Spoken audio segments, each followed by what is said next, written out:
ഡിസ്കിന് കുഴപ്പമുള്ളവർക്ക്, മുട്ടിന് കുഴപ്പമുള്ളവർക്കൊക്കെ ഇരുന്ന് നമസ്കരിക്കേണ്ടി വരും.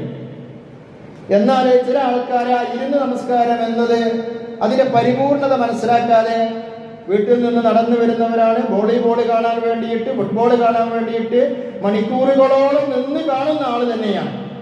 പക്ഷെ അയാൾ പള്ളിയിൽ വന്ന് ഇരുന്ന് നമസ്കരിക്കുന്ന രീതി, അയാൾക്ക് ഡിസ്കിന് കുഴപ്പമുണ്ടെങ്കിൽ, മുട്ടിന് കുഴപ്പമുണ്ടെങ്കിൽ സുജൂദിന്റെയും റുക്കൂഇന്റെയും സമയത്തൊക്കെ ഇരിക്കാം. പക്ഷേ നിൽക്കുന്നത് കൊണ്ട് അയാൾക്ക് കുഴപ്പമില്ലെങ്കിൽ അയാൾ നിന്ന് തന്നെ നമസ്കരിക്കണം. ഞാൻ ഒന്നും കൂടി അടിവരയിട്ട് പറയുന്നു, നമസ്കരിക്കാൻ നിൽക്കാൻ കഴിവുണ്ടെങ്കിൽ, സാധ്യമാണെങ്കിൽ അയാൾ നിൽക്കുക തന്നെ ചെയ്യുക എന്നത് ഫർദ് നമസ്കാരത്തിന്റെ ഫർദായ കാര്യമാണ്, നിർബന്ധമായ കാര്യമാണ് എന്ന് നമ്മൾ മനസ്സിലാക്കണം. എന്നതുകൊണ്ട് തെറ്റിദ്ധരിക്കരുത്. എന്നതുകൊണ്ട് ഡിസ്കിനോ മറ്റോ കുഴപ്പമുള്ളവർ ഇരുന്ന് നമസ്കരിക്കണ്ട, അവർ ഇരുന്ന് സുജൂദ് ചെയ്യണ്ട, അവർ ഇരുന്ന് റുക്കൂഅ് ചെയ്യണ്ട എന്ന് ഞാൻ പറഞ്ഞതിന് അർത്ഥമില്ല എന്ന് നമ്മൾ